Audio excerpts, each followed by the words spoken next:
We are being dishonest if we don't make the connections between today's MAGA Republicans and the Southern strategy of the past 50 years to show how every politician who has embraced this strategy, benefited from it, played with it, every politician, Republicans, so-called conservative or even moderate Democrats, every politician that has helped water down and compromise policies that would have fully addressed systemic racism, systemic poverty, ecological devastation, denial of health care, the war economy, and the false moral narrative of religious nationalism, which are the 5 interlocking injustices that still cause trauma in our society.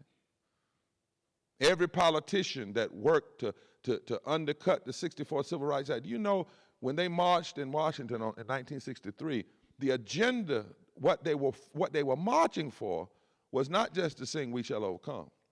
Bayard Rustin gave the agenda that day. The agenda that day was, we want one bill, and in that one bill, we have voting rights protections, we have a $2 minimum wage, which would be $15 today if it had been indexed with inflation, health care, public education, union and labor rights, all in one bill.